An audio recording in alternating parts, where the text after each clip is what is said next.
everyone. I'm Barbara Ham-Lee. Up next on this 2-hour special edition of Another View, a candid conversation about life as an African American and particularly as a black man. The murder in broad daylight of Eric Floyd by Minneapolis police officer Derek Chauvin shocked the nation and drove millions to the streets in protest. In the black community, the pain, despair, anger, grief, and disgust is palpable.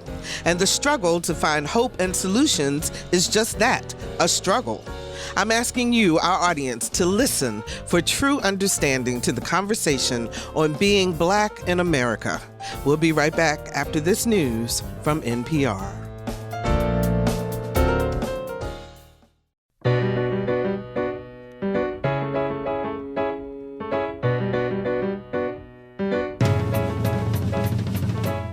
Discussing today's topics from an African American perspective. This is Another View. Hello, everyone, and welcome to Another View. I'm Barbara Ham-Lee. We extend a special welcome to those of you listening to VPM News 88.9 Public Radio in Richmond, which is simulcasting our program. Thank you so much for bringing more listeners and more voices to this conversation. And please forgive me for my misstep in our T's. Of course, the gentleman who died, his name is George Floyd. And I doubt if there's anyone around now who does not know about what happened to George Floyd and the subsequent and continuing protests, or about the looting, or about the fact that only one of the Minneapolis police officers has been charged, although now all 4 have been charged, or. So much to talk about that. So I'm going to introduce our panel so we can get started in alphabetical order by last name. He's a former columnist with the Virginian Pilot and now a contributor to the online nonprofit news site, the Virginia Mercury. Please welcome Roger Chesley. Hey, Roger. Hey, Barbara. Wish we were in the studio. Oh, I know. I wish you guys were here, too. But we are practicing social distancing and being safe. So thank you for joining us. And Roger was also an original member of the Another View Roundtable. Dr. Eric Claville is an attorney, professor, political analyst, and director for the Center for African American Public Policy at Norfolk State University. Welcome, Eric. Thank you so much, Barbara. I'm glad to be here in this very important show. Thank you so much for joining us. Joe Dillard is in charge of external and government affairs with Hampton Roads Transit. He's also a commissioner for Norfolk Redevelopment and Housing Authority and president of the Norfolk NAACP. How you doing, Joe? Hey, Barbara. Thanks for having me today. Thanks so much for joining me. And he's an author, speaker, multimedia communications consultant, and former Metro News columnist for the Daily Press in Newport News. Also a member of the Another View Roundtable. Please welcome Dr. Wil LaVeist. How are you, Will? Hey, I'm doing great. Pleasure to be with you always, Barbara, and as well as these esteemed brothers on this. Thanks so much for joining us. So, first of all, let me do a check-in with each of you. How are you doing? Joe, let me start with you. I say some days are better than others, and I'm just being candid because I think you want to have that candid conversation, Barbara. Yes. I find myself now smoking a cigar every day just to wind down over the last 2 weeks, because a lot of this baggage, especially, and I know we're going to get into it, who do we talk to, at the end of the day? So, I've been fortunate to talk to a few other brothers, but it's a lot weighing in on us.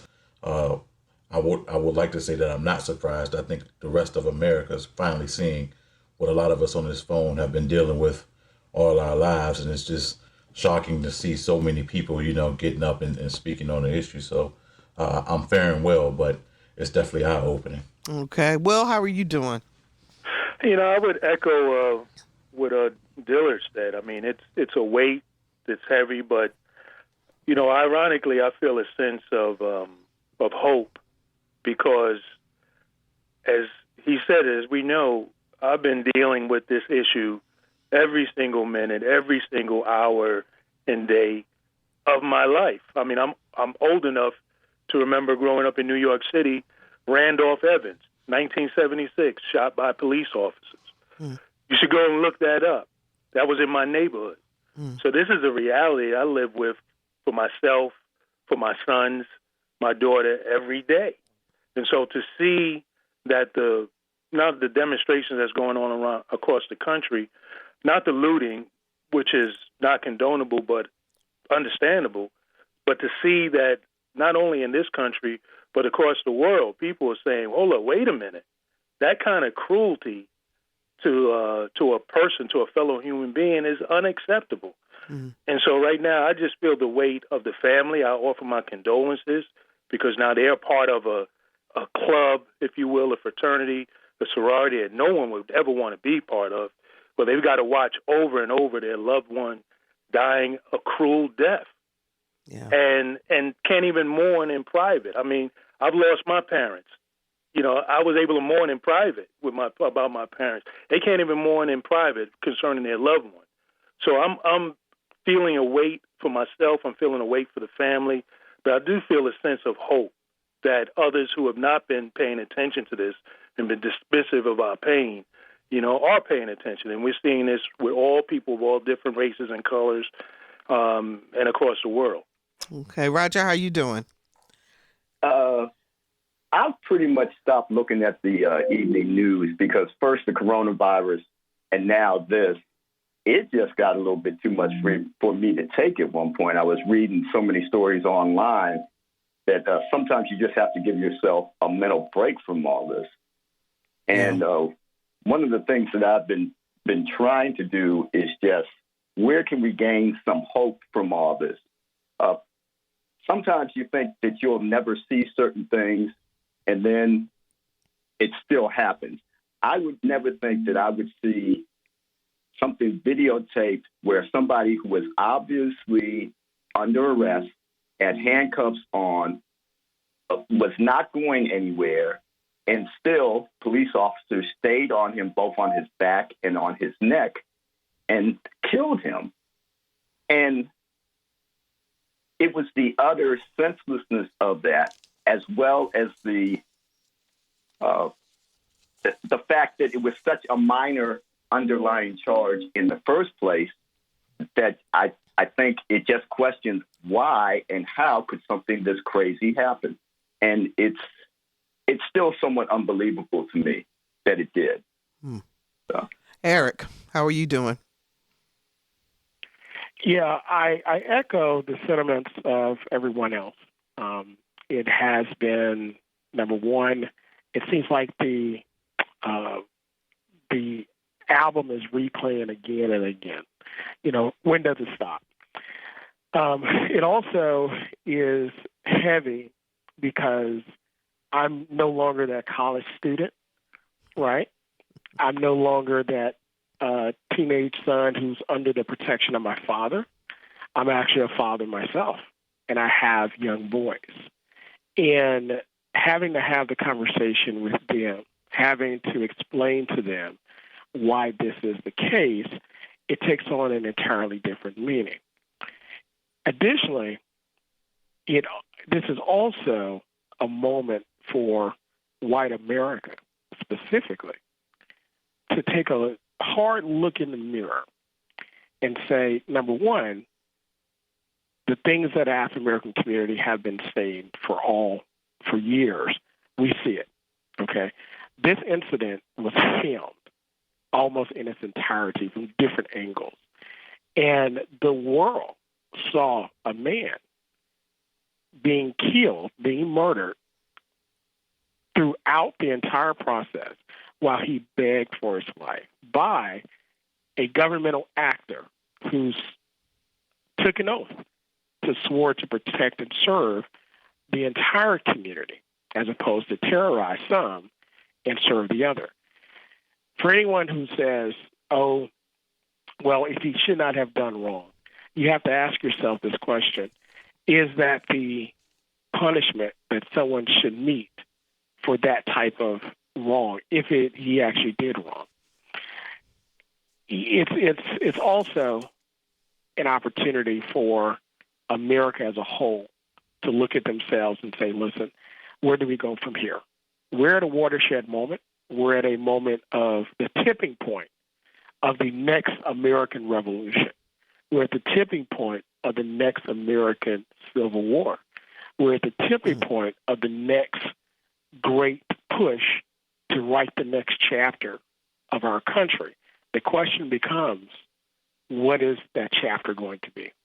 You know, in our next hour, we're going to talk about solutions. But I remember even in the 60s, and the older folks were saying, even through the civil rights movement, that later on, there still was going to be a race war, that race was still going to be an issue and racism an issue in this country. Eric, you say the next civil war, this is the tipping point. That's a very serious thing. Do you really think that we could get there?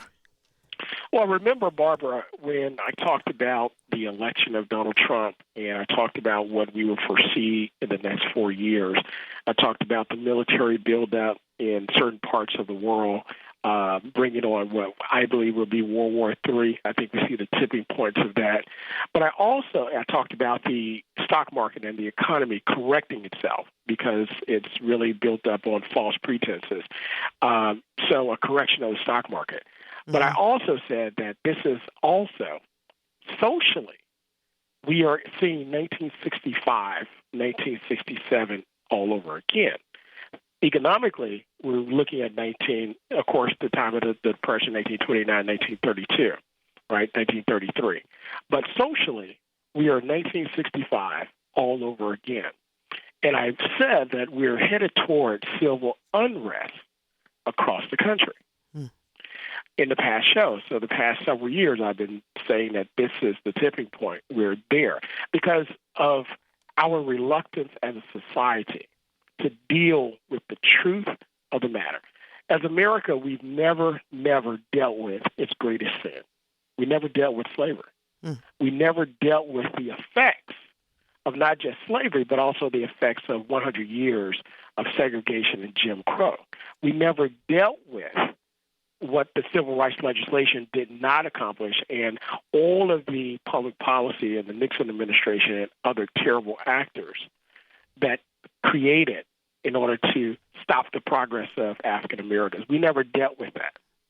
If you don't deal with something, if you don't deal with the sickness with the wound, soon it begins to fester, soon it begins to poison the body. Soon you tend to go into social sepsis. Your entire body is poisoned. And you have to now deal with that. If you don't deal with it, it's going to kill the body. So I do believe this is it. Plus, we also have unfortunately, what COVID-19 has done is shut down the economy. People are unemployed. Schools are closed down. Persons are about to become homeless because they have no way to pay their bills. And then the healthcare crisis that we have, which is the second way we're going to see that, bring all that together. And it's inevitable you're going to have mass civil unrest. Joe, you're in charge of the Norfolk NAACP. Some criticize that the NAACP is obsolete. First of all, have you been out marching? And secondly, what are your constituents telling you?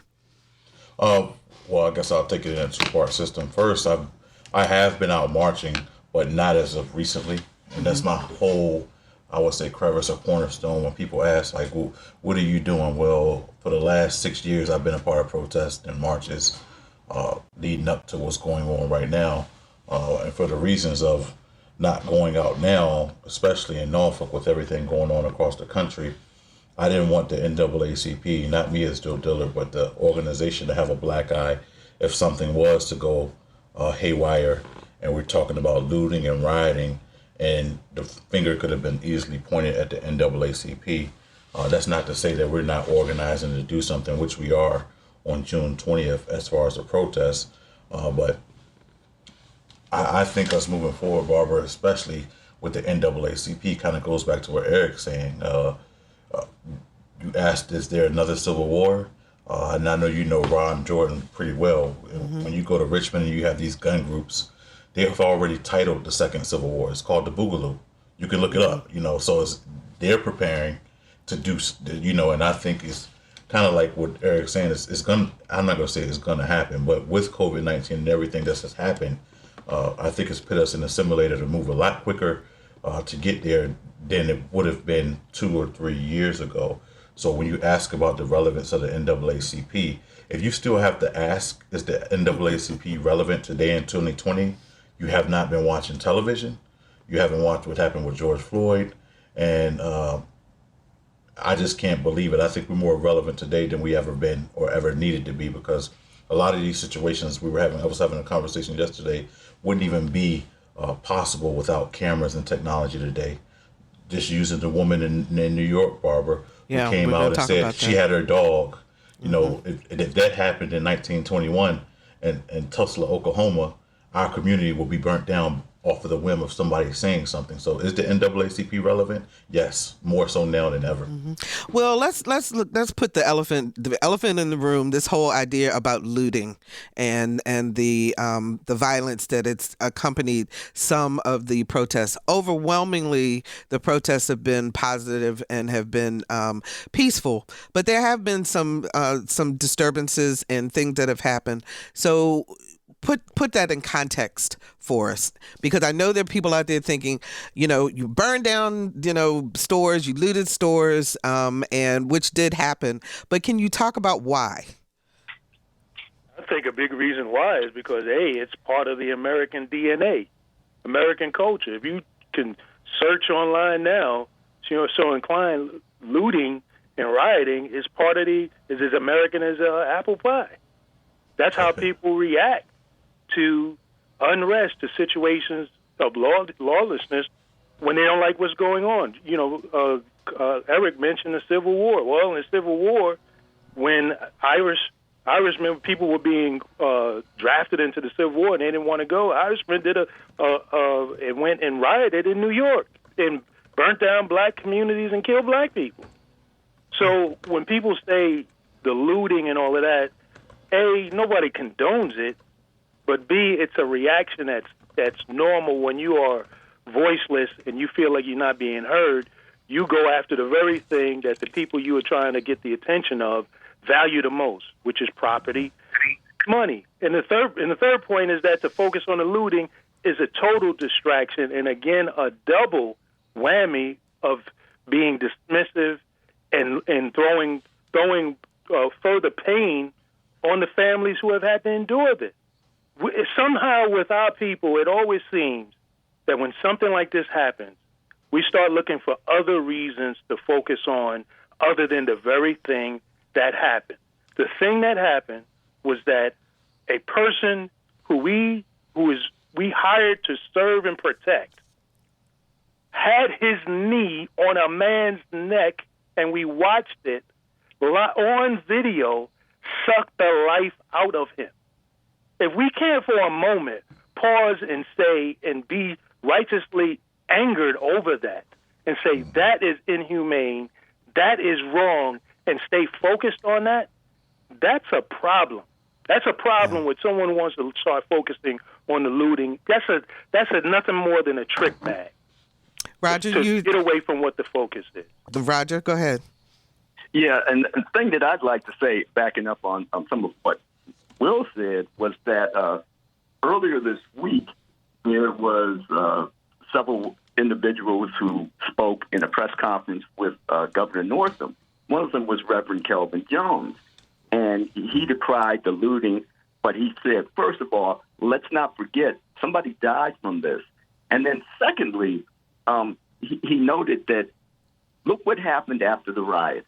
The same district attorney came on the same channel the next day and charged at least one cop, not in response to the request and the voice of a hurting people, but in response to the rioting. So what message did he send? That we do not listen to what you say when you speak intelligently, but when you respond with violent actions, we listen.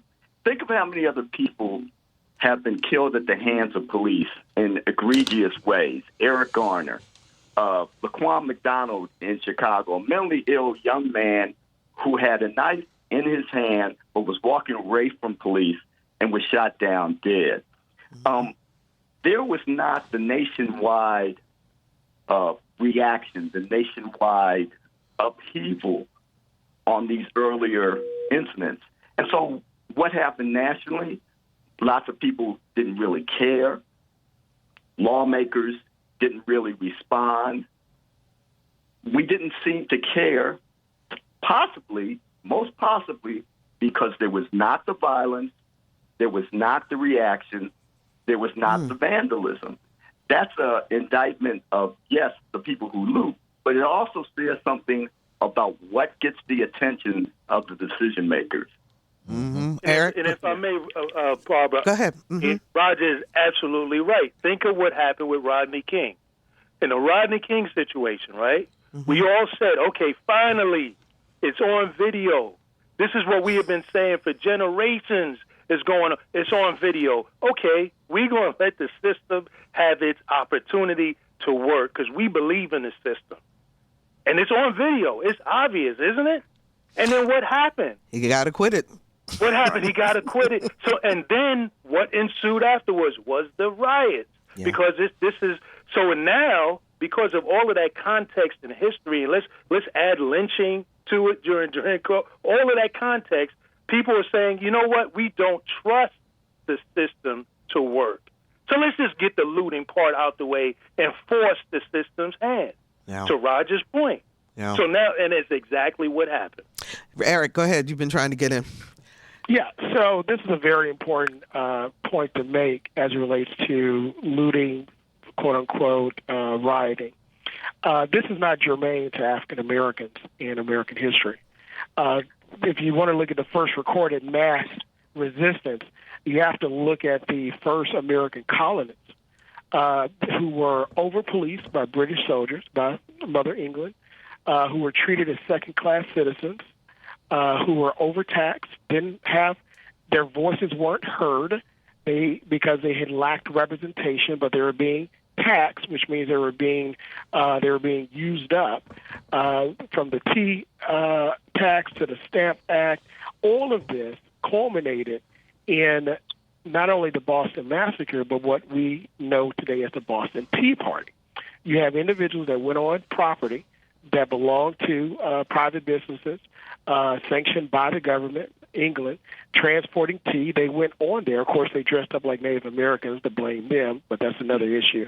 And they dumped the tea in the harbor. Now, we only focus on the Boston Tea Party, what's called the Boston Tea Party, but that other colonists heard about their actions. And throughout the 13 colonies, other individuals did the exact same thing. The exact same thing. And then, of course, the altercation with law enforcement at that time was the result of the Boston Massacre. Ironically, an African-American was the first one to be shot and killed in that action. Christmas Addicts, yeah. You know, so when individuals say, "Oh, I can't believe they're doing that," when you're a people that's treated as a second-class citizen, when you don't feel that your voice is being heard, when you feel that you have no other outlet and you're over-policed, okay, then that's what ends up happening. However, that got England's attention. Now, what came after that, it fell short of the actions that they needed to make true reform, and we get the American Revolution, which is why I say that this is our opportunity to address this earnestly. And if we don't, we're looking at another internal revolution. Okay, so let me do the reset, and then I want to go to this next question. First of all, join our conversation at 440-2665 or 1-800-940-2240. We want to hear from everyone, but I particularly want to hear from African-American men. Tell us how you're feeling, how you're dealing with this situation. What do you think needs to be changed? 440-2665 or 1-800-940-2240. And if you're just joining us, we're talking about life as a Black man in America with journalist and contributor to the online nonprofit news site, the Virginia Mercury, Roger Chesley, director of the Center for African American Public Policy at Norfolk State University, Dr. Eric Claville, Joe Dillard, who heads up external and government relations for Hampton Roads Transit and president of the Norfolk NAACP, and author, journalist, and multimedia communications consultant, Dr. Wil LaVeist. So, Eric, you just made a statement. You were talking about people who are disenfranchised, who don't have a voice, who don't have anything to say. So you four are very accomplished men. And there are people I know listening to us right now that are saying, but it doesn't apply to you guys. What is your response to that, Roger? Well, I just like to say, when I'm out on the street and I'm driving my car, or if I'm walking on the street, Nobody knows that I graduated from Howard University. Nobody knows that all three of my children graduated summa cum laude. Nobody knows all that, so I'm just another guy. And it's the most minor of incidents that have led to some of these most heinous of crimes. Eric Garner was selling Lucy cigarettes, and that deserved a death sentence. The incident that we're all talking about now, this is a gentleman who allegedly passed a counterfeit $20 bill. I didn't know that was a execution capital crime. You know, and we've had other individuals, white men, who have been charged with or suspected of killing several people. Dylan Roof going to the church in the South and killing several members there, and yet he ends up surviving the arrest. What's the main difference? Well, one, you've got some very minor crimes and people end up dead, and those folks are all black. Other cases, like the gentleman who went into a movie theater, I believe it was Aurora, shot up a lot of people, and he survived it.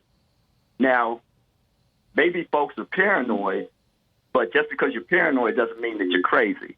And in this instance, you have to wonder why there seems to be such disparate justice when folks who look like you and me end up dead for the most minor of alleged offenses. And that's the thing that is, to me, the most out of whack. Again, when I'm walking down the street, nobody knows that I what education I've got or that, I've got no criminal background. They just might assume certain things about me. And that's a very harsh position and a very unsettling position to be in. And I'm sure my colleagues on this panel feel the same way about it. Joe, what do you think? They tell you you're professional. You're not going to do anything against the law. Why are you upset about what happened? Because I don't believe that any of the men on the phone, including myself, we don't walk around with a dog tag that has all our achievements on it. I think we walk around with our skin color, which is black.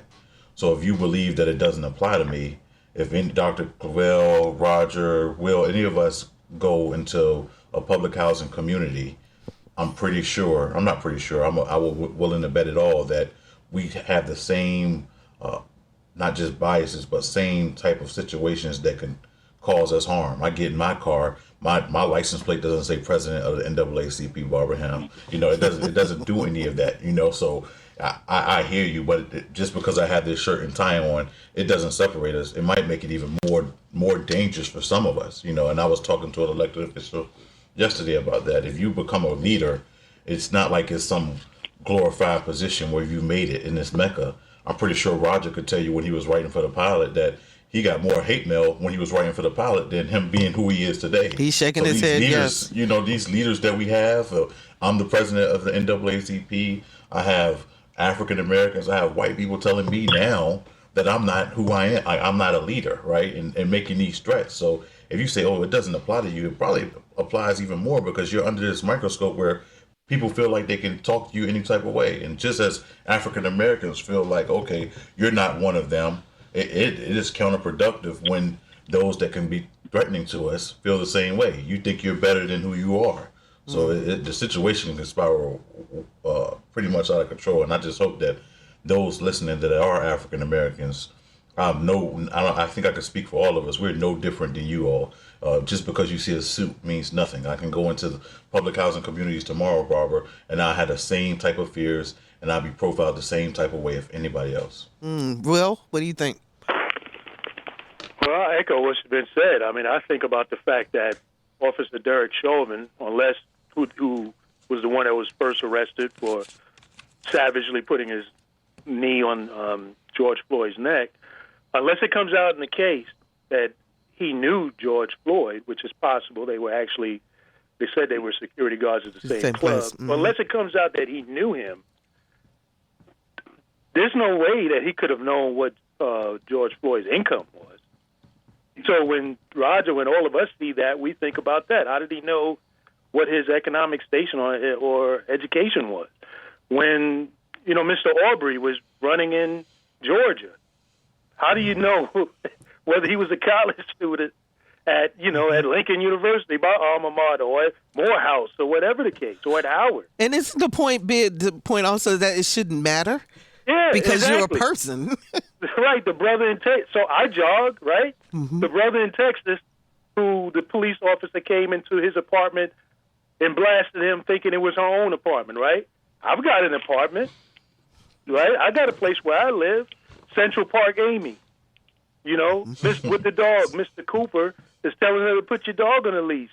She calls police, or she had no way of knowing what his income was or what his interests are, that he's a bird watcher. I mean, so that's what we see that raises the blood pressure, is that when we see incidences like this, it's like the only common denominator is our blackness and how people react to that. So it doesn't matter what your economic station is or your education. Eric, let me hear from you, and then we're going to go to the phones. Right. I echo everything that everyone else is stating. I mean, all of us have had interactions with police or being pulled over or being followed in the store, which is one reason why I don't go shopping in the mall myself.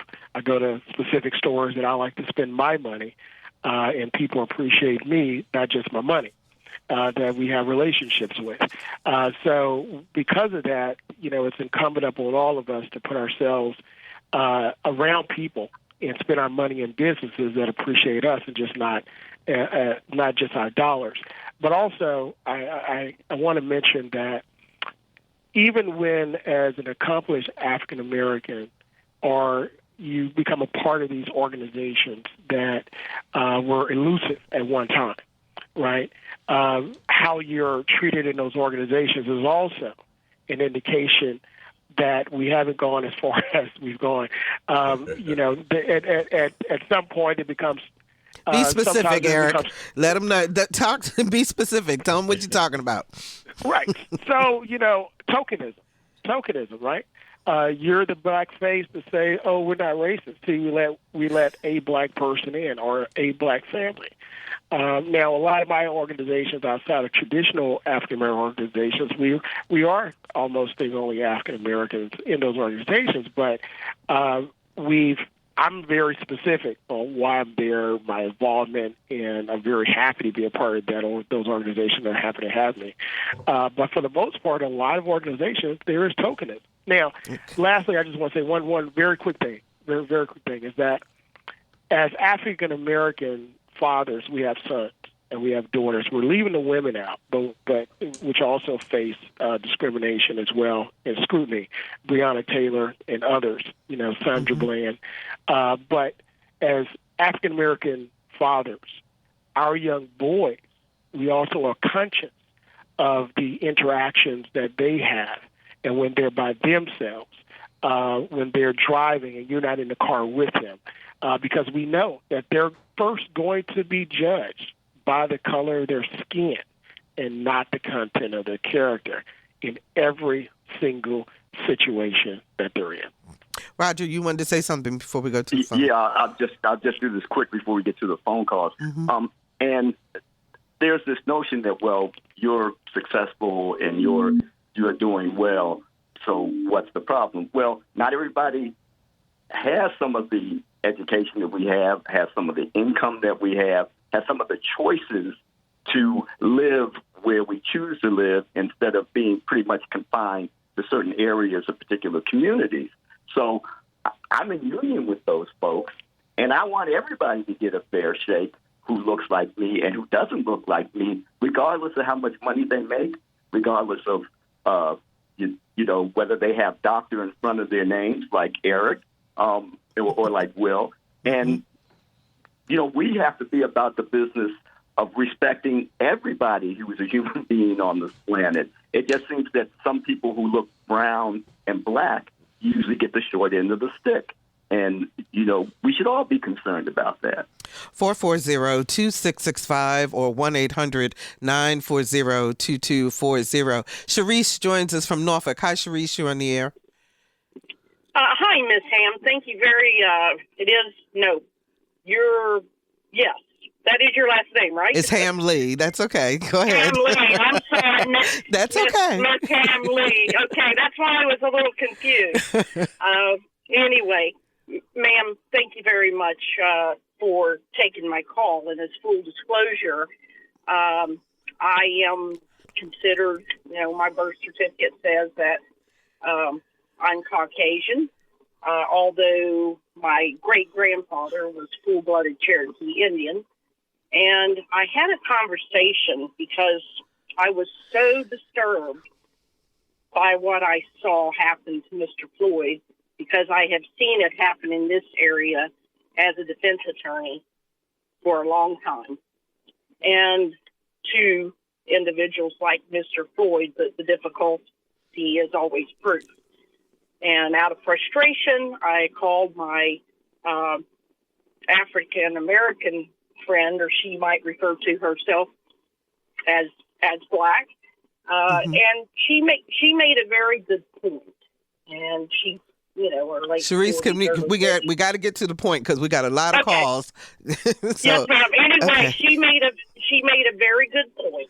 She said, from the time that this country has been, because I didn't grow up here, I grew up in Tahlequah, Oklahoma. Mm-hmm. She said, there have been oppressors from the time that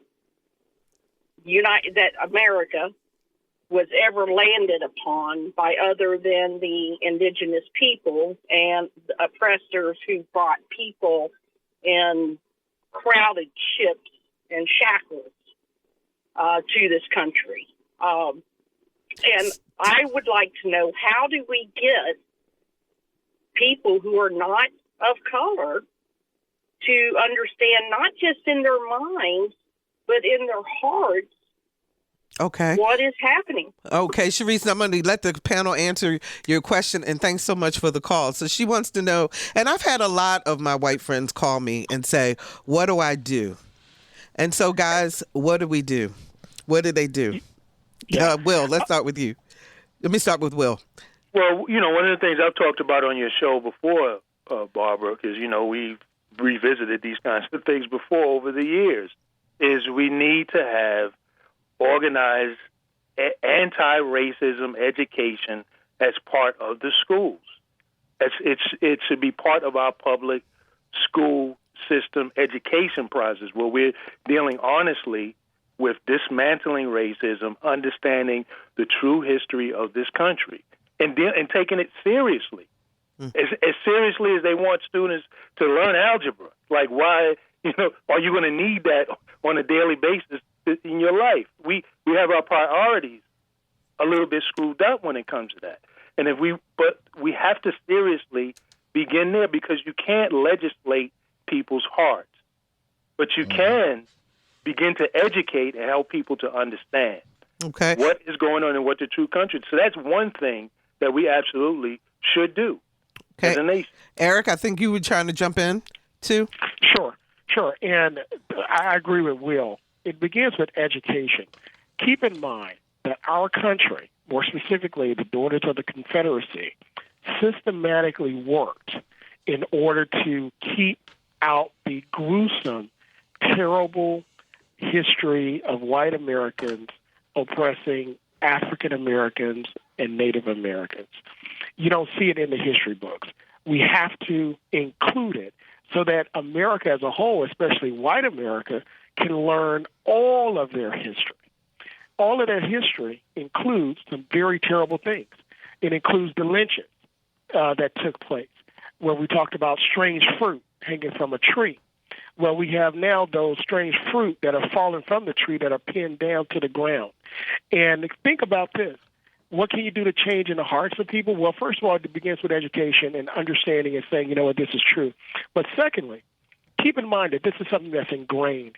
I want you to look at that picture of a lynching where you have a black man hanging from a tree that, as was stated earlier, probably a lot of times got up there by a false accusation by a white woman, said that she got raped, i.e. The Scottsboro boys, right? Mm-hmm. That Amy Cooper made against this man, because she understands it's her privilege to call 911 and put this black man. Yeah, and we're going to talk about Amy Cooper and that whole thing more in our second hour, in terms of what happened. But I get your point in terms of education. Joe, you wanted to chime in on that? I definitely, because I believe you have to ask yourself two questions, Barbara, and they're going to be very, very uncomfortable questions to your listeners. The first question you need to ask yourself is, do you believe that white privilege exists, right? If you believe it exists, you have the foundation on how to start and how to make us a change, right? Then after that, the real question is, biases do exist, right? Identify what your biases are and how to fix them. There are going to be people that call in here that say, use examples of their black friends, and I've talked to this and I heard this story. We heard all the stories that you're going to share. But what are your biases? And when you realize what your bias is and how you can address it, that's how we really begin to heal. Everyone has biases. I have them, and people look at it now like it's a bad word. But if you don't start at the bottom, Barbara, and identify, does white privilege exist? And do you have biases and what they are to address your own internal conflicts? You can't really get out and say, well, how do I help with the rest of the community? You got to start at the foundation. And this is going to make you feel real uncomfortable when you think about it, because if you don't admit it or not, you have biases. Everybody does. Roger, did you want to add anything before we go on to the next call? I'm hopeful and I'm encouraged by the broad swath of people who are out protesting about what happened to Mr. Floyd. You have black, white, brown, and yellow that have been a big part of when you see the footage of people in different cities protesting about what happened. That's a great thing. We're taking some steps. But I also know our history. We had slavery. We had Reconstruction, and then we had the reaction to Reconstruction. We had Jim Crow. We had redlining.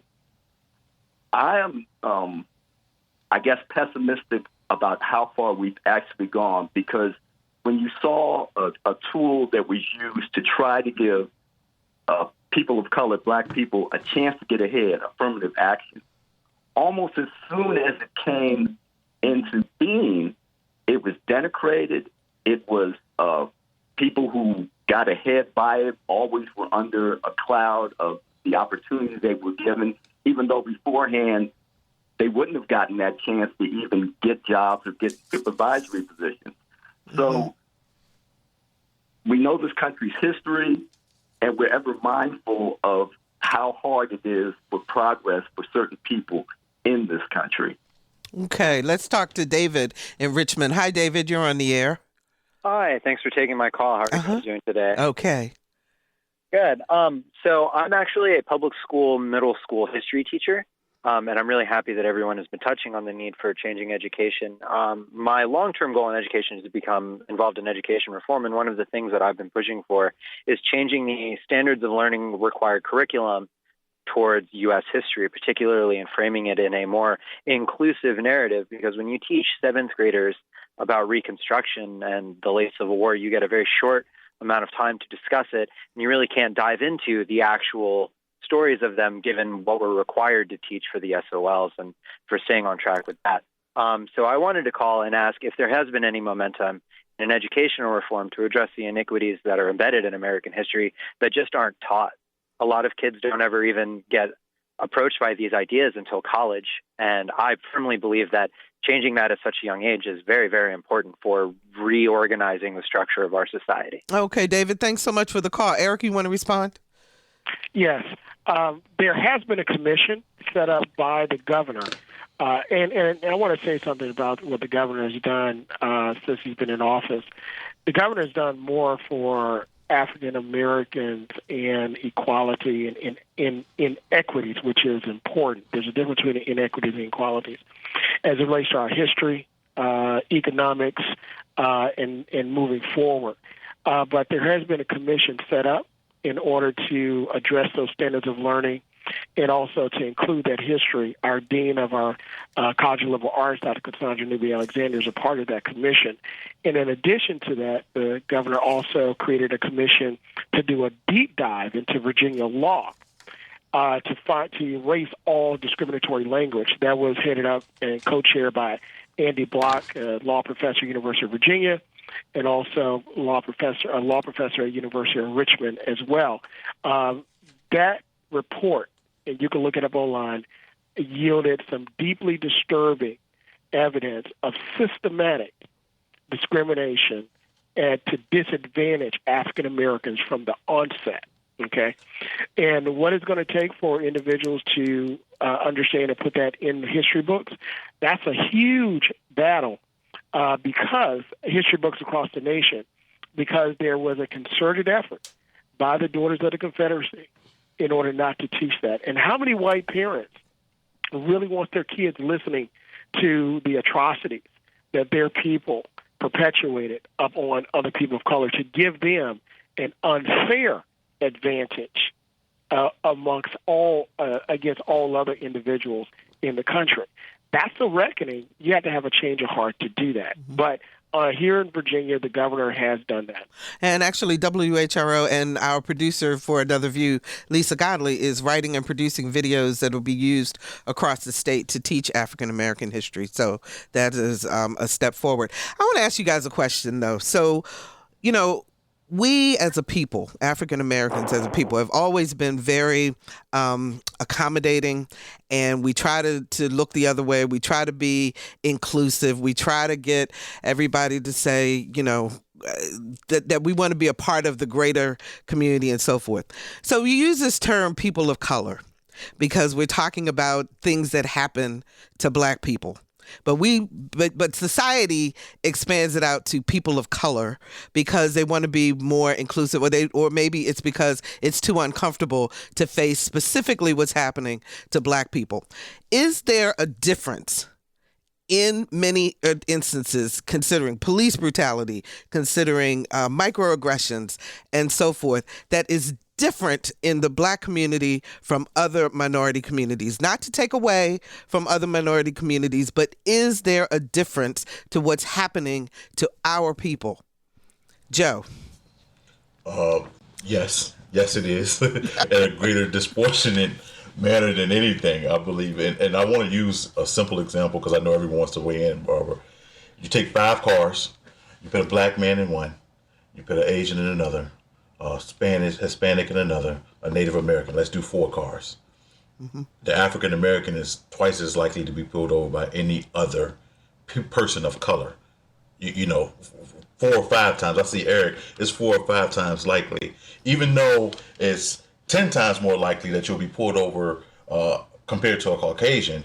When you put us all in the same pot of people of color, is mm-hmm. if you think that you're using people of color correctly, it can almost, from my perspective, because we're not a monolithic group, you might as well tell me all lives matter, because you're still trying to make it, you're trying to take away from the issue at hand, that we have more people in jail, that we're, when it comes to public school and education, we are greatly impacted at alarming rates. The circulation of $1, we could talk about how $1 stays in the Black community only 6 hours and might circulate one time, where in the Asian community, you have 12 days and unlimited circulation. So mm-hmm. when you say people of color, it's just like you're saying, Barbara, you're trying to make I want to feel better about the entire situation of the totality, where we probably should, in America, stand out as Black Americans, or however you call it, want to define that. Will?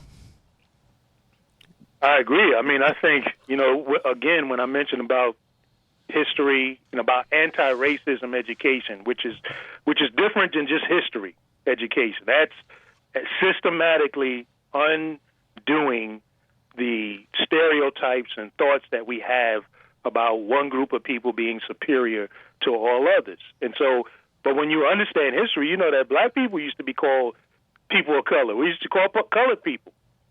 I mean, it's just the same thing. So, I mean, when you understand these things, then you understand, okay, there are times when in a certain context, maybe it makes sense, but overall, when it's being done for political reasons, you got to ask yourself, well, who is coming up with these terms? And what is their motives for these terms? And is it, again, about being dismissive about a specific people's specific pain, specific situation, so that you don't have to deal with it?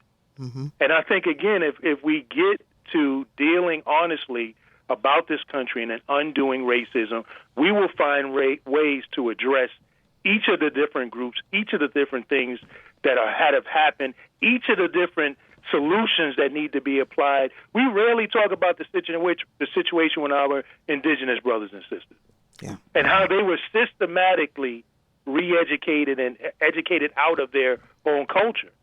So you can't just lump everybody into a group unless your motive is to just,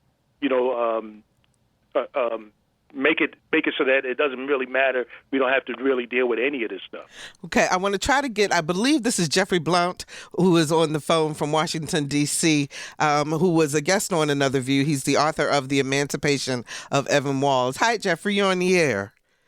Hi, Barbara. How are you? I'm doing great. How you doing? I'm doing well. Good. I wanted to say that I thought the way you opened the program was beautiful. It's oftentimes we just get right into the subject matter and start the conversation, but to go around and ask each one of your panelists how they were doing, I think speaks to the moment that we're in. And one of your panelists spoke to how tired he was, and you wonder when this will ever end. And it made me think about how our hopes affect us emotionally. And if it's more burdensome to worry about the fact that if we can ever bring this to a close, if we can ever rid ourselves of racism, or is it less burdensome to accept the fact that it's in the DNA of our country and it's not going to go anywhere, and our job is to fight it like crime and just deal with it on a daily basis. So as one of the characters in my book said, we can just keep the knuckleheads off the street. So I just wonder about that in terms of how we go about living our lives, daily lives as African-American men, and how much burden we carry because we can't fix this, or will it ever end? And I'm so tired because I worry about the fact that it won't ever end. Will I be that tired if I understand that it never is going to end? Wow. Thank you, Jeffrey, for the call. We appreciate that. Roger, I'm going to let you have the last word. We got about 2 minutes before we have to take a little quick break and then come back to continue the conversation.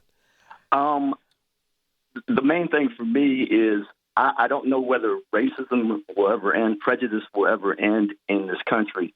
But, you have to fight it as best you can. You have to attack it. It won't get better if you just accept it. And for the people in this country most affected, Black people, brown people, Native Americans, we don't really have any choice. We have to attack these things that kill us and that make us second-class citizens. Okay. We are going to continue this critical conversation at the 1 o'clock hour, and we'll take more of your calls at 440-2665 or 1-800-940-2240. Stay with us. We'll be right back at 1 o'clock.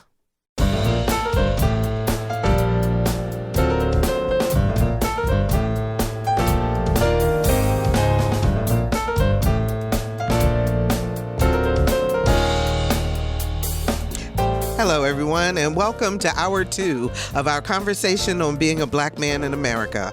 I'm Barbara Ham Lee. Last hour, we talked about George Floyd and his murder, how it was the straw that broke the camel's back, and how America has to face and fix racism. We continue our discussion, this time focused on solutions. We're taking your calls at 440-2665 or 1-800-940-2240.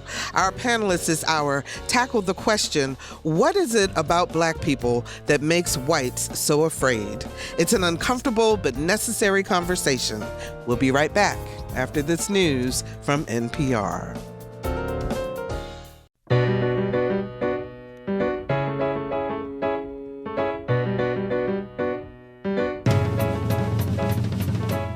Discussing today's topics from an African American perspective. This is Another View. Hello, everyone, and welcome back to Another View. I'm Barbara Ham Lee.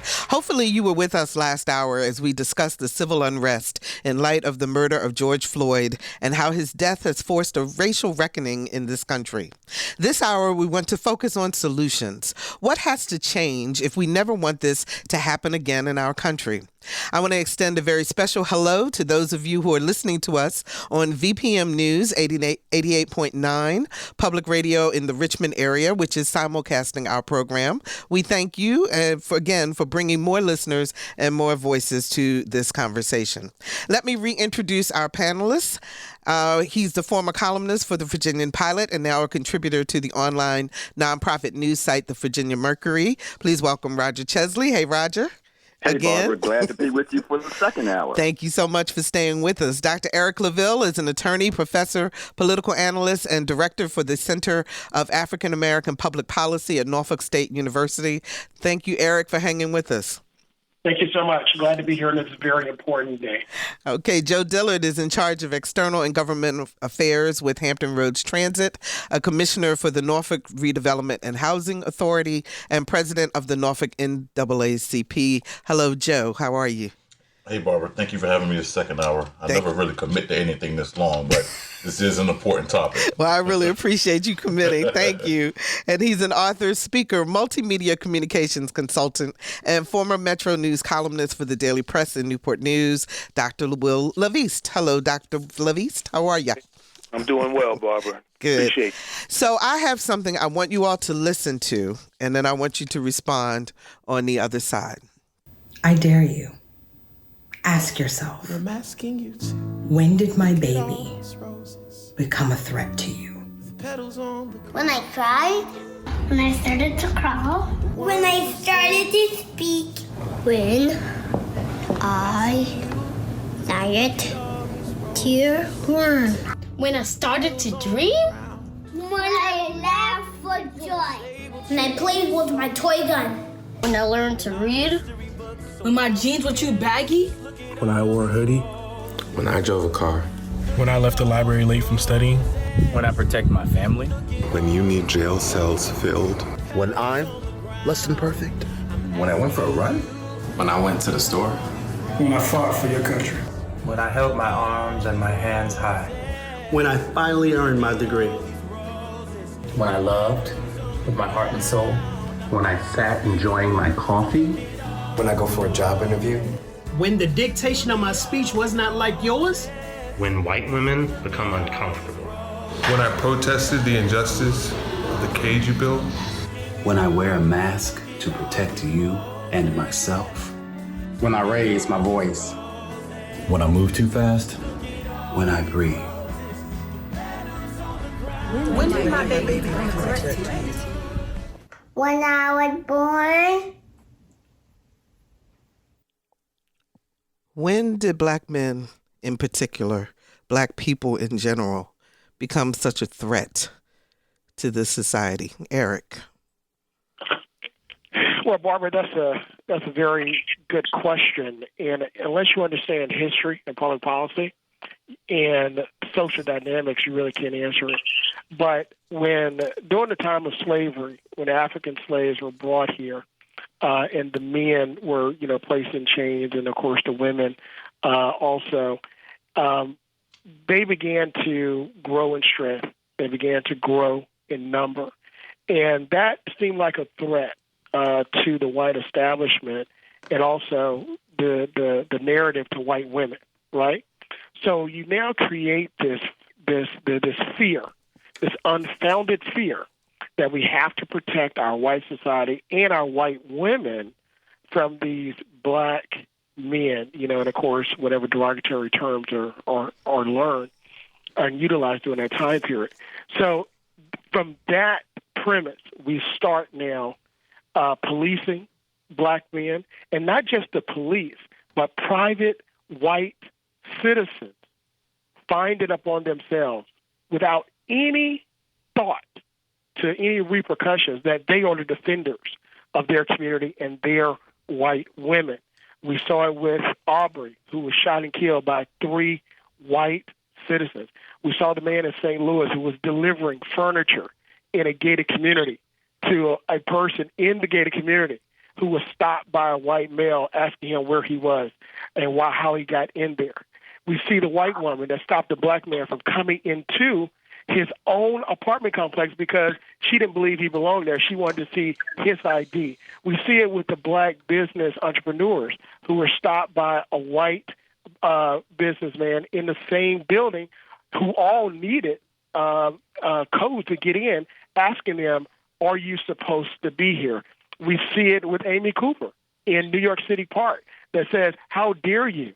I'm a vice president of an investment firm. How dare you tell me what to do? I'm going to utilize my privilege and get you in trouble. I'm going to call 911 and call in distress, a false police report, by the way, which he has not been arrested for, and get him almost killed. He could have been killed. This is the mindset that has been perpetuated over and over and over again, first through law and public policy, and then through popular culture. Birth of a Nation, that movie that really saw the resurgence of white nationalism and white supremacy and the Klan, which debuted in the White House. So it really starts there, Barbara, and then Hollywood really doesn't do us any favors, and also the media doesn't do us any favors covering these stories the way that they cover them also. Okay, Joe, what's your thought? The question I think you asked is like, when did we become a threat? And I will say not just black men, but African Americans. And I definitely agree with Dr. Claville. If you really want to talk about it, I think you have to take it back to slavery. I believe that all or any African American becomes a threat when you no longer have to consider being dependent on your Caucasian counterpart for anything. I believe the biggest threat is when the slaves were freed. But even now, I think when others believe that we're not dependent on them and they've realized that we can actually, invest our own, start our own banks, do things of that magnitude, we as a whole, as a society, not just if Dr. Claville does something, I think that's when all African Americans systematically become a threat to the way of life that they know. Will? For me, I think in any situation or in most situations, when you view someone or something as a threat, is because you don't feel first secure in yourself. So to deal with that insecurity that you have, or whatever that reason is, you got to find some way to get that off of you. And so when I look at the dynamics between whites and blacks historically in this country, it's about if you know that you did something that you're concerned about retaliation coming as a result of it, then you feel like there's a threat. So what do you do to feel better about, or to get that tension off of you? You've got to otherize the one who you know that you actually played a role in victimizing. And the reason why I say this is because there are a lot of white people who are walking amongst us now, and people I have relationships with, that don't feel African Americans are a threat. Feel secure in their standing, feel secure in this space with them. The question has to be asked, why? Why is it that you have white America right now in the context of our country's history that can interact and not feel threatened, not do a Amy, a Central Park Amy on someone? That's so the question, those who are feeling threatened, they should be asking that question of themselves. Why am I feeling insecure? Why do I feel it is something that I've done, or I have something in life that I fully don't deserve, that I'm concerned that someone may take from me? Why do I feel threatened? Because there's a lot of whites who don't.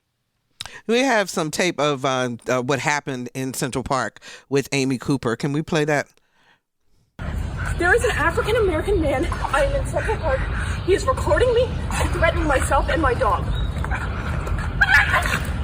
I'm sorry, I can't hear you either. I'm being threatened by a man in the Ramble. Please send the cops immediately. I'm in Central Park in the Ramble. I don't know. She escalates in that conversation. Roger, are you still with us? I'm still with you, although you might not see me on Zoom. I'm sorry about that. No problem. I just wanted to make sure that you were there. When you saw that, what was your reaction? Because to me, that is a classic example of the microaggressions that black people experience on a day-to-day basis all day and all night. When I saw the video about it, first of all, I was glad the gentleman actually was videotaping her. First of all, she was in the wrong. That was the thing that, can't be forgotten about this. She didn't have her dog on a leash, which is what she was supposed to do in that section in the park. And he was barely saying, please put your dog on a leash. But it also says something about the feeling that she had that I could emphasize that this is an African-American man and he's threatening me. So if you're a police officer, what goes through your mind when you get a call like that? White, black, yellow. What is the idea that you get when you get that type of call? So I was glad that she was penalized for that. She actually lost her job for doing that because she was incorrect and she was trying to she was playing on tropes and stereotypes that have been around for decades, if not centuries. Mm-hmm. But Will, help people understand why and what it feels like that Mr. Cooper, the gentleman who all he simply asked her to do was to leash her dog because he was a birder, his need to maintain control in the way that he did, and his need to make sure that he didn't escalate or that he had to hold back for his own safety. Because he understood what a lot of us understand about interacting in this country under the situation of dealing with people who don't know us and feel threatened because they are insecure. It's their problem. See, it's Central Park Amy's problem. She knew she was wrong. But instead of dealing with her wrong and just doing right, her privilege that she's been so indoctrinated and drenched in is telling her that even though I'm wrong, I still get to do what I want to do. And this black man does not have the right, you see, because I have a higher station in life to him. He doesn't have the right to call me on my wrong. So when you're in this dynamic with people, you recognize, as we do, that you have to interact in a way that is in your best interest. Because if you do what you really feel like you should do, what the person really deserves, the clap back they really deserve, you know that in the end, it's not going to play out well for you. Mm-hmm. Because this whole structure is set up so that people who know they are wrong can go and operate with impunity and still do what they want to do. We have that. The epitome of that is in the White House today. The epitome of it is in the White House.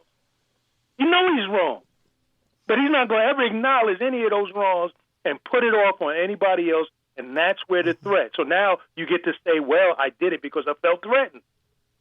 So you put it on me now. No, it starts with you. You're the problem. So, Eric, can racism ever go away particularly if white people don't admit white privilege? Absolutely not. There is no forgiveness of sin without repentance, and that's the principle. You have to acknowledge that you first have a problem. Anyone that goes to Alcoholics Anonymous, the 13-step book, you have to admit you have a problem. Mm-hmm. You have to admit that you're sick before you go to the hospital. You have to admit that there's a problem with your relationship within your family before you can fix it. If you don't admit you have a problem, then there's no way to fix it. To Will's point, in what you asked him about reacting in a different way, I want to speak to our white listeners. Your black colleagues, your black friends are not okay. They are not okay. Okay? It is the major PTSD trauma that is going on with your black colleagues right now. And when you come into work and, talk about the weather and avoid what's happening without giving, you may not be able to give empathy, but sympathy, or even ask, I don't understand, but help me understand. That shows that you don't really understand. Yeah, I know a lot of people are fearful of saying the wrong thing, and I get that. But just like someone dies in someone's family or an unfortunate event happens to them, you just go to them with sympathy and say, hey, I'm here if we can talk, or I saw things happening and I really want to understand better. Can we talk? Isn't that the conundrum, though, too, for black folks in the workplace? Because there's a lot of struggle between, that you can make a difference better if you're at the table. Yep. And so as a professional, you know that there are certain things you have to do in order to remain at the table.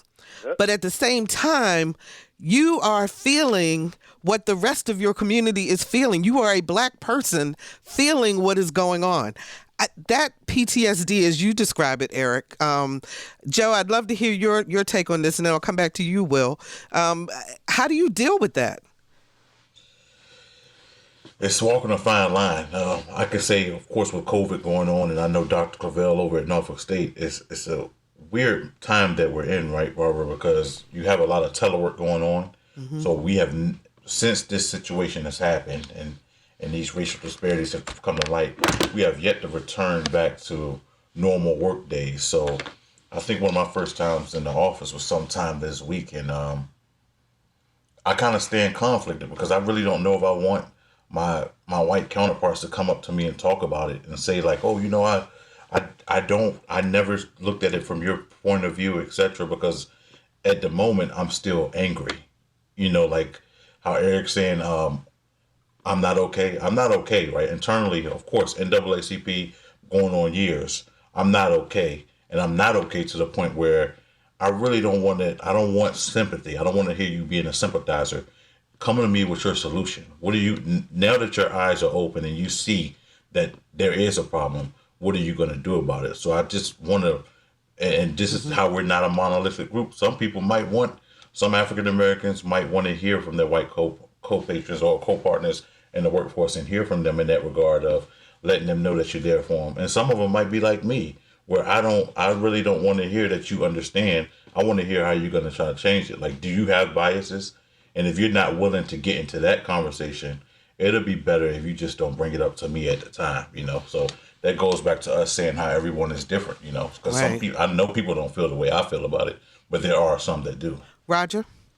Yeah, for me, I think one of the biggest issues is if you only interact with people of a different race when you're at work, then that is too limited.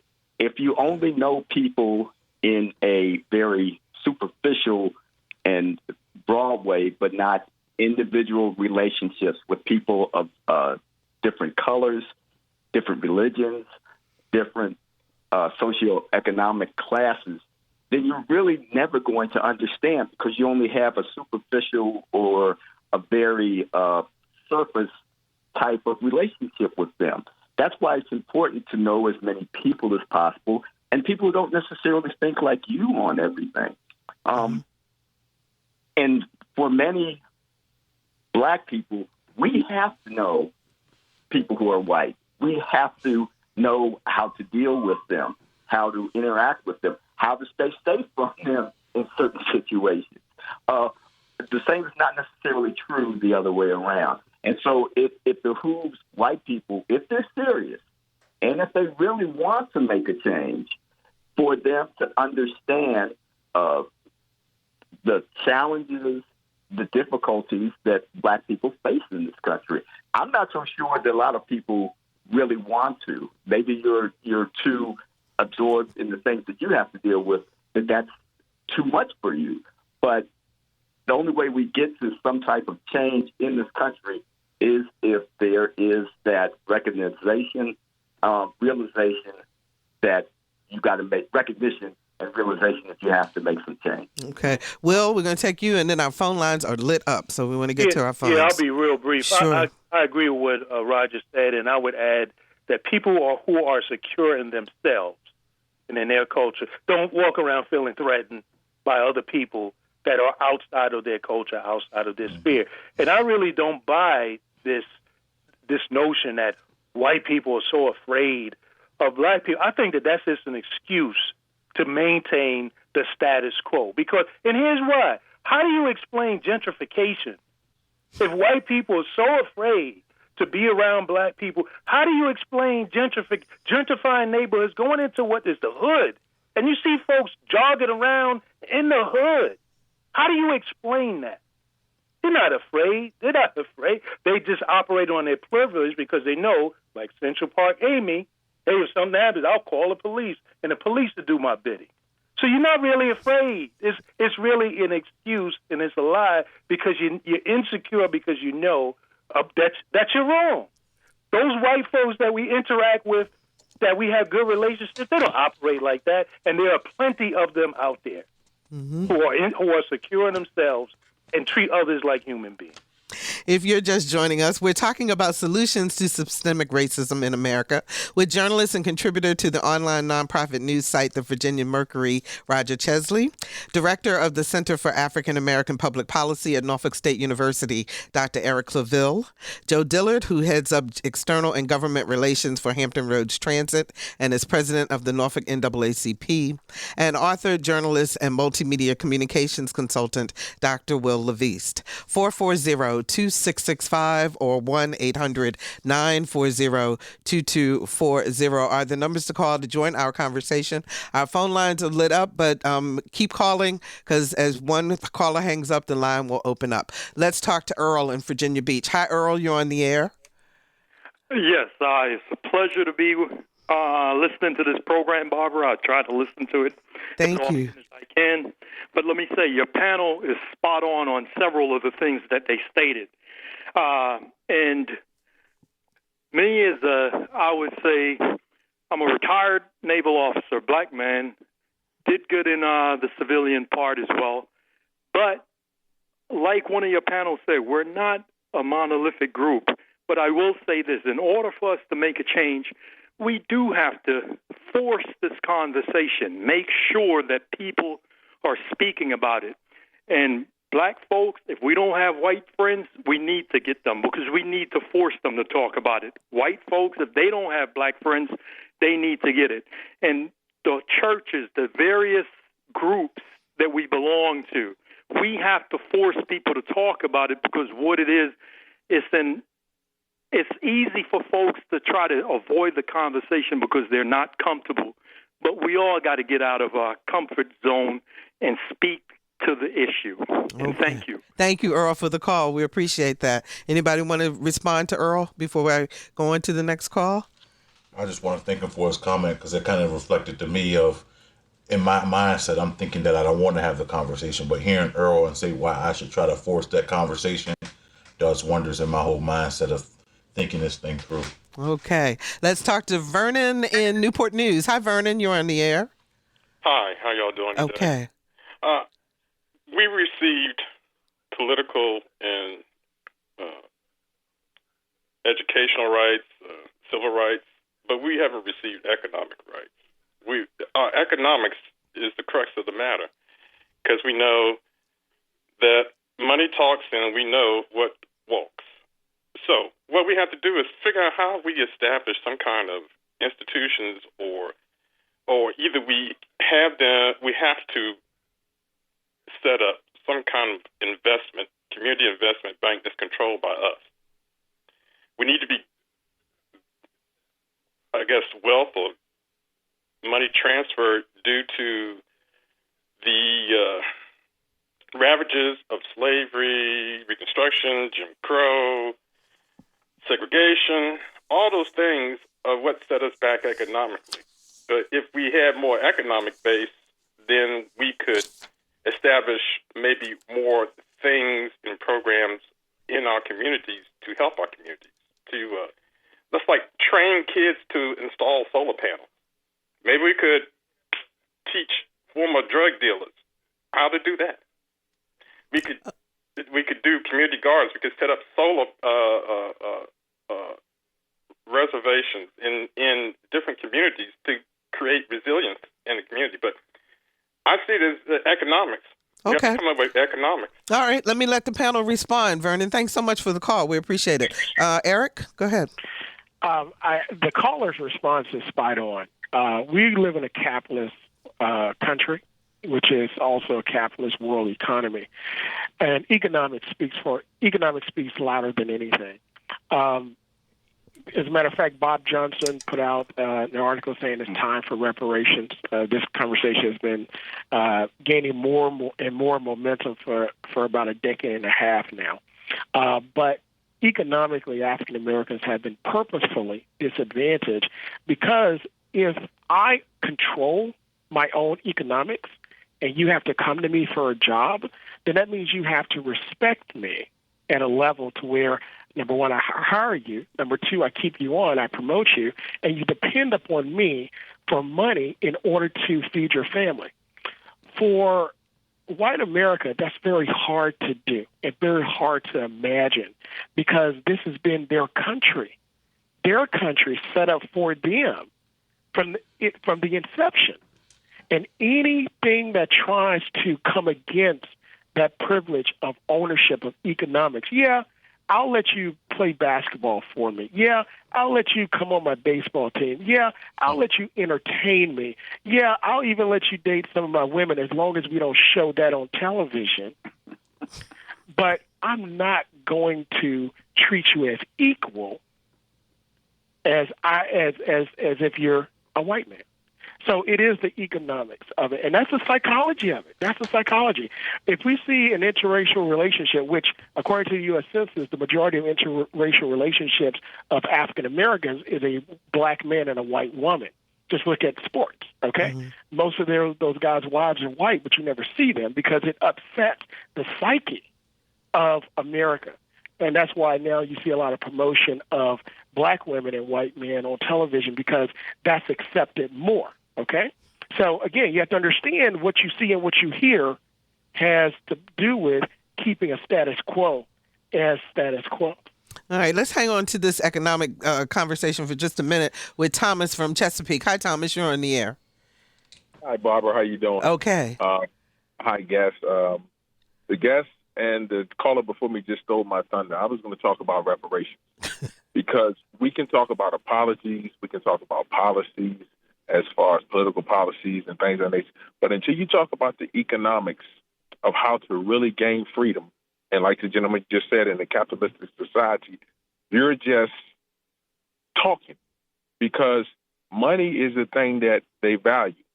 So if you can get the money and you can get the education along with it, see, because the education we're getting in our schools needs to be different than education that they're teaching in the public schools. Now, everyone needs the true history. Because if you know true history, you know Africans were the first civilization. We had the first mathematics and sciences and all of that. And that's another reason why it's not being taught in school, because that destroys the myth of white supremacy. So we need different education throughout the school system, but specifically in our neighborhoods. And I think the reparation part could be tax relief. It could be free education. It could be businesses. But you have to deal with our economic despair that comes out of slavery, 250 years of chattel slavery, then Jim Crow and all. That's economics. So until we deal with that part, then we're always going to be chasing the tail, trying to say, well, what's the solution? You know what the solution is, but are you willing to make that change? Are you willing to share the pot that we created so, we can have some of it? Okay, Thomas, thanks so much for the call. We appreciate that. Will, you want to respond? Yeah, I think that the caller makes an excellent point, and I think that the strategy needs to be multi-pronged. So while you also could be fighting for reparations, we also need to be investing in black businesses. There are black banks that exist right now. We should be investing in those banks. And we should also realize that the freedom struggle was about black people getting full access to the entire economic system, the entire country system, as well as the world system. So we should be investing in existing predominantly white-owned companies and becoming owners in those companies and getting dividends from those companies because our ancestors fought for that as well.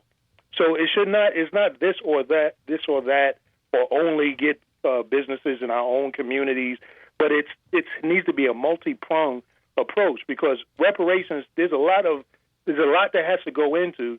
You have to depend on a Congress that can barely get anything done in order to get reparations done. So in the meantime, we need to be focusing on build black businesses and do what you can in your community to build up your communities immediately. Okay, Roger, and then I'll come to Eric after Roger. Go ahead, Roger. Yeah, agreeing with Will, I mean, one of the things, if you're going to expect this Congress or this country to get on board with reparations anytime soon, I think you're going to be, it's kind of like Don Quixote tilting at windmills. And what you do have control over is where is my money being spent? Who am I supporting in terms of businesses and the like? How am I making sure my children my neighbors' children are getting the real story about their history and what they should be taught, what they're learning. Those are things that we have a greater control over.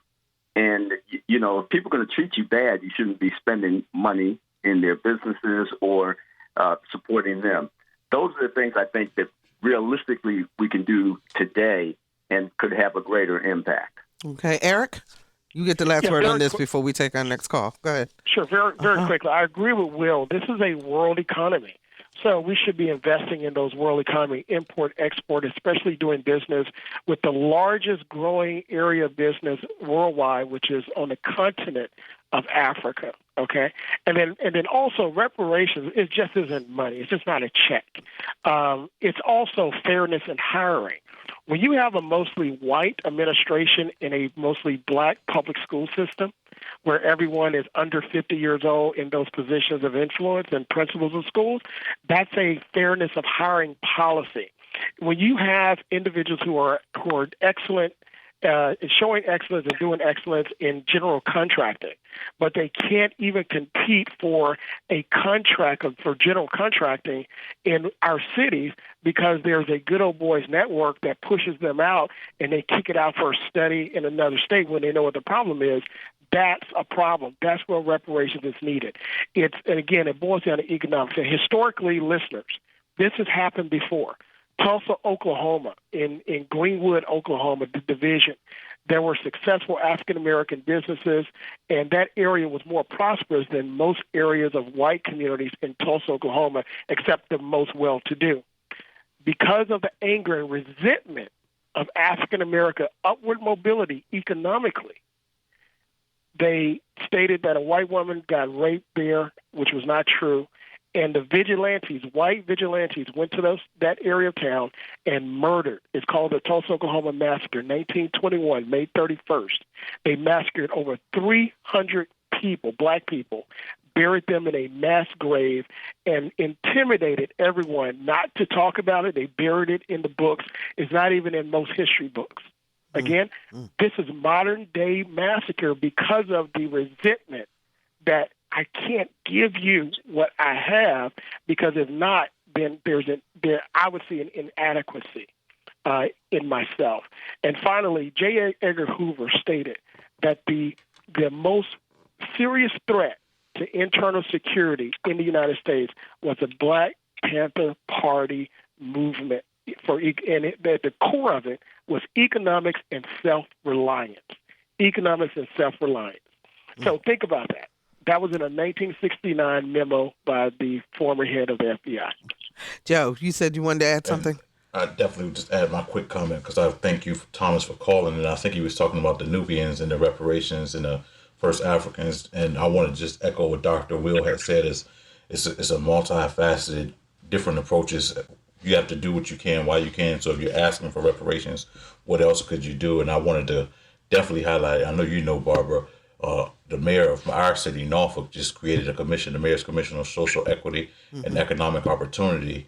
And that kind of goes back to what Dr. Eric is saying. Like, we're talking about reparations. And yes, we could continue to advocate for these things. But if you pay attention to what's going on in your backyard locally, I think that commission is going to do a lot of great things. I know people want citizen review commissions for police forces, and that's fine. But this new commission, I believe, that's going to stand up in Norfolk is going to help address a lot of the issues that we're talking about when it comes to economic opportunity for African Americans in Norfolk. Okay, let's go back to the phone. Sean joins us from her car in Virginia Beach, or his car in Virginia Beach. Sean in his car. Sean in his car. Hi, Sean. How you doing?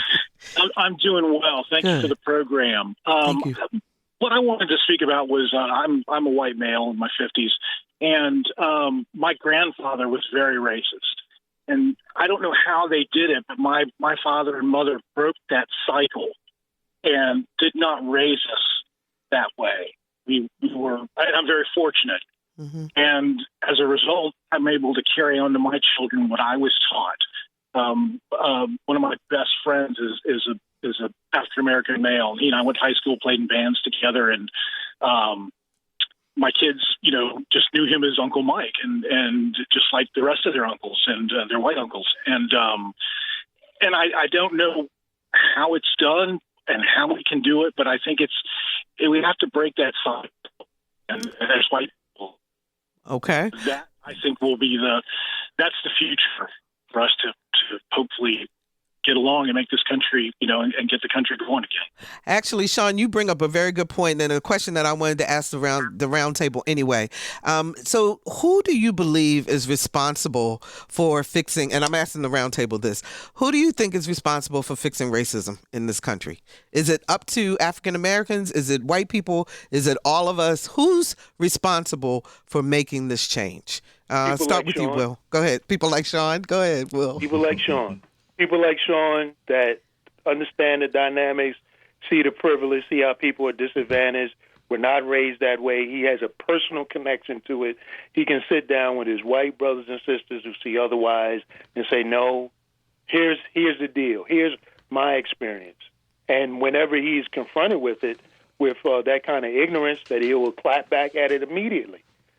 They have to do, again, it's about personal security. People act out in racism and all that because personally they are insecure. They're the ones with the problem. So people like Sean can make a huge difference because, quite frankly, all of us here, we're growing tired. Will? I'm sorry, Roger. I think it's all of us that's responsible, but let's be very clear about this. Most of the positions of power and influence in this country are held by whites. They're the ones who have the most impact and the most likelihood of making any change. Now, the question is, do they want to do that? They've enjoyed the positions of power and the positions of exclusivity that they've had in this country for so long. So it really is up to them. I'm thinking mostly about the criminal justice system. I mean, we're people of color are all up and down in terms of being the defendants, being in jail, being in prison, usually being disproportionately sentenced and incarcerated. So they are the people that can really make a change on that. The question is, do they see any value in doing that? And until there's really a groundswell to do that, we're going to be continuing to have these conversations. It's unfortunate, but I think that's very true. Eric, who's responsible? Well, I agree. It's a combination of what Will and Roger stated, but it's also individuals in power and control, white individuals in power, control, and privilege that can come to the forefront and say, listen, this is how we were created as our country. It was created and enforced through laws and public policy. So therefore, we need to acknowledge that, and it's going to take laws and public policy, which dictates people, beliefs, and resources in order to help fix it. And then finally, education. Just learning about these issues will open up. I mean, that is the gateway to being enlightened. Just open the book, show what happened. And from that, I believe, will come true repentance. From that, I believe, will come true forgiveness. And from that, I believe, will come a stronger nation as we rise. Because right now, if everyone doesn't have a boat, the flood is coming. And if everyone doesn't have a boat, then many people are going to sink and not be able to survive this next century. Joe, you want to add the last thought on that? Who's responsible? Last thought, I would agree with Dr. Will. I believe, I think for once it's not going to fall on us. It's going to fall on those with the influence and power. We can define the term racism and how we can debate on how African Americans aren't empowered enough to even be racist. Maybe prejudiced, but not racist. That's a whole nother conversation. I don't think it's the responsibility of me as an African American to educate or help people that don't like me get to like me. So I think it's going to be their own influences of themselves to do something like that. I'm not the oldest, I'm not the sharpest tool in the shed, Barbara, but when I was raised, my parents, if they don't like you, just move on. But I was never taught that if they don't like you, make them like you, so this is not our battle to get to that end goal. Okay, let's go back to our phones. Mark joins us from Norfolk. Hi, Mark. You're on the air. Good afternoon. I've been listening to the conversation, and Lord knows I've heard this conversation probably a zillion times. When a friend of mine said how surprised he was, I say, where have you been living for the last 60 years of your life? And I think if we just maybe reverse engineered the thought process and just thought about it from the standpoint of, I could intellectually make an argument, whether it's right or wrong, if it's moral or immoral, but maybe how do white people think? White people, basically, if I was a white male, I could say that, hey, look, we wanted our independence from England. We put our flag down, we fought for it, and we won. We took slaves from different parts of the Asian diaspora, Africa, and we brought them here, and we were smart enough to leverage food, water, shelter, bad treatment for free labor. And therefore, we built this great thing, this greatest country on earth called America. And I want all of my children's to benefit from what we created. And that means lie, cheat, steal, murder, or convict you when you're innocent. By any means necessary, we're going to guard this. And I think until we come to the realization that's the way it is. It's nothing emotional about it. It's nothing personal about it. The fact of the matter is that they feel in their mind they created this, and they're not going to let anybody just come take it. Now, for the African in America, I think our question is that do we man up and say, stop begging, asking, like Brother Joe just said, is stop trying to appeal to people's emotions to why you're worthy of something. If you were created by God and God alone, then let God put you in the pathway to fight for what it is that you desire. And when you know the headwinds are what they are, that's what they are. They're the headwinds. And so therefore, go about your business and collectively bargain amongst yourselves and build that financial economic firewall. But unlike what Dr. Claville was talking about, the 1921 massacre in Greenville, Oklahoma, the big question is going to be is, once we build it again, how will we defend it? That's going to be the major question. Once you get it, how can you keep it? And so I think it's just a matter of warfare, both economic and tragically, it may just come down to a physical warfare. Wow. Okay. Thank you so much, Mark, for the call. Will, you want to respond? Well, I mean, I think what he said, I respect what he says. Yeah. And I understand the, passion from which it comes. But if you accept that premise, you're also saying that we didn't have a stake in the building and the creation of America. And, one of my heroes is David Walker, who was one of the reasons who wrote an appeal to the colored citizens of the world back in 1829. And he addressed this very question of saying that we have as much right to this as anyone else. And it's also, if you accept that premise, you're not accepting the premise of there are plenty of white people who also believe in equality and freedom and justice for all. That's what the Constitution says. It doesn't just say freedom and justice for all for only white people, even though that may have been what the founders were thinking at the time, but that's not what it says. So if we truly want a nation that is better, we need to be working for a nation that allows for freedom and justice for all of its people. And my people certainly have put down their stake in this country and in this soil. And they deserve everything that this country has to offer. So, yes, I understand the realism of saying, people want to protect what they built. But if you built a country that says freedom and justice for all, then we expect, and the world is looking at us and expecting us to uphold that. This is why the outrage has happened for what has happened from Mr. Floyd. They don't see, wait a minute, that's not freedom and justice for all. And I mind you, if you can do that in America, if a cop can do that in America, then what's going to happen to us in Belgium? What's going to happen to us in South Africa? We look to America to lead the world in this endeavor. This is why the world is uprising about this. This is why people are upset. Like, wait a minute. You all are supposed to be the leaders in this freedom and justice for all thing. And you're doing that to the descendants of former slaves that built this nation, to have as much blood in it as anybody else? No, I'm sorry. Go read David Walker's appeal, and I would ask my brother to do that because I'm not willing to accept that. Okay, let me get to Jim in Virginia Beach. Hi, Jim. You're on the air. Hi, thank you. So I think that we've got to have a conversation. I'm a white male, 60, and I feel like we have to have a conversation between white people and black people. I have two. More conversation. And more conversation between white people and white people. Absolutely. I've got two very close friends who are black, and we've had many conversations about, the conversation. Yeah, I mean, total conversation.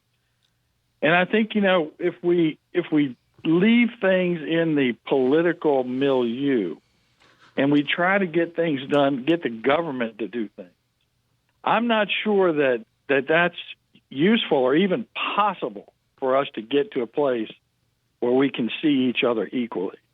Because I think government is sort of set up to focus on the needs of special groups. That's how you get elected. You get a constituency. And so I don't think that's the place. It's got to happen. I just read Benjamin Watson's wonderful book, Under Our Skin. I would highly recommend that book to anybody. Of course, he's a Norfolkian. And,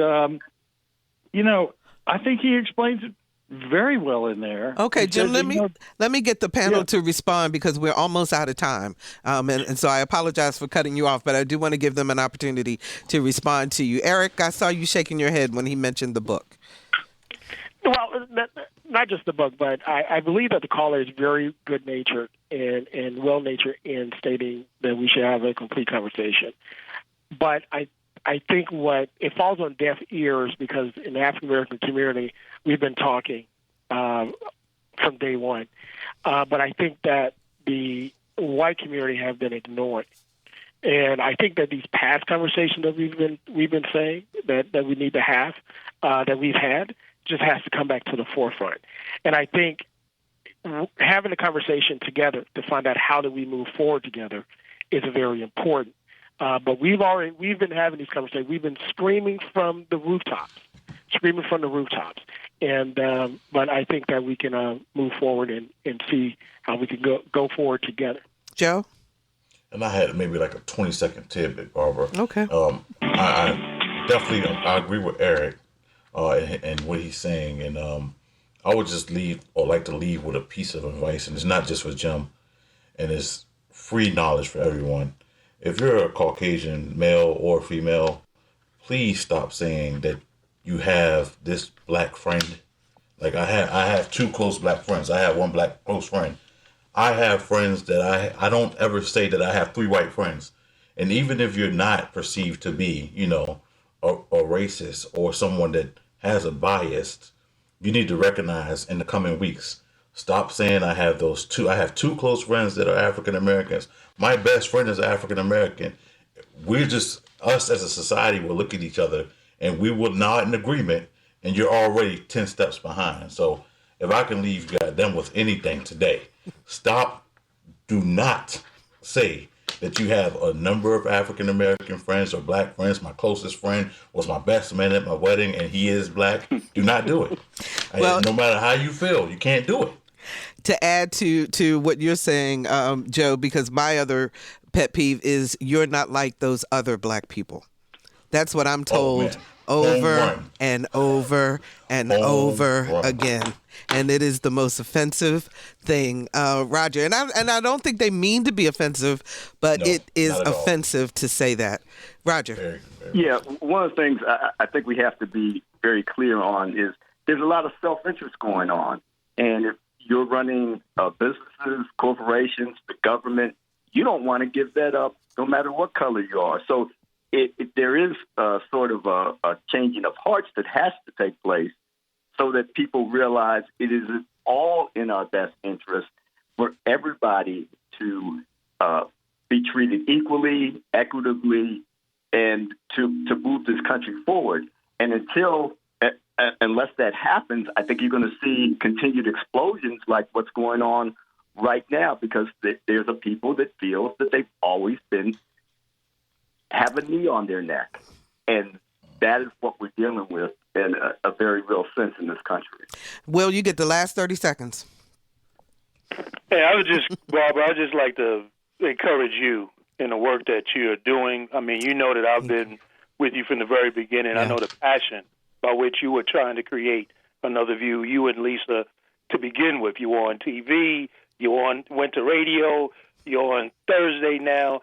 To have 2 hours dedicated to this is a vindication of what your vision was in the very beginning. You were trying to do these kinds of shows so that we wouldn't have these kinds of incidences, so that we can make a difference. And I know that it wasn't easy. When you stand for what is right and on the side of righteousness, it's not easy. People threw darts at you. People will abandon you when times was tough for you. But look at what take heed and look at what happened to Kaepernick. The very reason why he was taking a knee was over this issue. And he talked to a person in the military who told him, do it by taking a knee.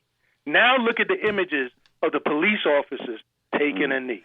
There we go. And with that, guys, we got to end it. Thank you so much, Will. I appreciate that. And thank you, all of my panelists, for being with us today. This has just been phenomenal. And thank you so much for listening to this 2-hour edition of Another View.